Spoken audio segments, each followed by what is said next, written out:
Good morning, my name is Aleksander Krużewski and I'm going to look at stories making headlines in the recent weeks.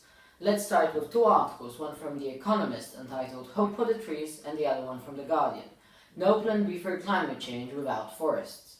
Both tackle the same ecological problem, which is deforestation. It's obvious that we would not survive on our planet without forests, but yet our actions to stop deforestation so far are falling short of being effective, to say the least. The Economist refers to the fact that very modest progress has been made on saving forests. It also emphasizes that it needs to accelerate. According to this article, forest clearing has accounted for the most anthropogenic carbon emissions since the 1960s. The Guardian, on the other hand, refers to the discussions held at the Paris Summit in December last year. It also quotes Prince Charles's words on destruction of forests and who shows his deep concern about this matter. His exact words are, "We must save our forests, for there is no plan B to tackle climate change." I agree with the statement, and I believe that deforestation is a huge issue indeed and must be solved through the national cooperation of the countries. And as Prince Charles says it right, there's no plan B. Now, let's move on to another very serious problem concerning our planet, which is El Niño. Translated from Spanish as the child, this innocuously sounding climate phenomenon causes extreme weather all around the world. But what actually is El Niño? According to an article in the Time magazine, it is a semi-regular event triggered when sea surface temperatures along the equator in the Pacific Ocean rise. Apparently, this particular El Niño will be historic because of its very high temperatures. The Time also reported that El Niño will cause a variety of extreme weather conditions. Drought will most probably occur in Southeast Asia, Southern Africa and Australia, whereas torrential rains are likely to strike parts of North and South America.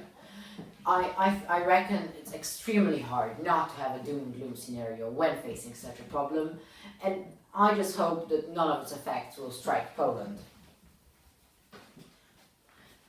Now it is time to look into some international political news. Top story that hit the headlines is an agreement between the US and Iran on prisoner swap.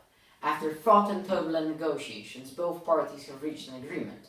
In the final deal, 5 Americans were released from Tehran prison and 7 Iranians were freed by US. The New York Times reported that after a year of counterproductive mediations to free imprisoned Americans, the Iranian representatives arrived in Geneva with a whole new proposal. So they namely offered to free the Americans in exchange for a pardon for a dozen Iranians imprisoned in the USA. Initially, the US representatives were flabbergasted. Brett McGurk, the lead negotiator, wanted to reject the offer straight away. According to this article, the actual credit for reaching the agreement goes to US Secretary of State John Kerry and Iranian Foreign Minister Mohammad Javad Zarif. Surely, the turning point of the negotiations was the lifting of sanctions imposed on Iran 10 years ago. However, this headline-making story has led to various controversies. In the opinion of the Republican Senator Ted Cruz, this is an incredibly dangerous precedent. This matter will for sure remain a hot potato. Okay. And now, something for the basketball fans. The Golden State Warriors have continued their NBA League domination by beating LA Lakers 111-88. The New York Times reported in November that Coach Luke Walton, the coach of the Golden State Warriors, said that they would lose eventually, though nobody can reasonably guess when it might happen. The Warriors are aiming to break the 33-game winning streak set by the Lakers in the 70s. And on a more personal note, as a big Warriors fan, I'm rooting for them. Now, let's look into some local news. Only last week, the Warsaw Institute of Aviation proudly announced the opening of a new gas turbine center. According to TVN24 News, the center has one of the biggest vacuum chambers in the world. Such vacuum chamber is indispensable for testing aircraft engines before they are put into production. Let's hope that this cutting-edge and innovative technology will very soon put my hometown on the aircraft engineering map. Now, let's talk culture now. Big opening for Wrocław, which together with San Sebastian is going to be the European Capital of Culture in 2016. The Ministry of Culture and National Heritage made a short announcement about it on its official website. According to the ministry, it is a huge opportunity for Wrocław and to promote the cultural potential of the city itself and the whole region. The Venus of Poland will hold over 1,000 cultural events this year, from all kinds of art exhibitions to a variety of music concerts.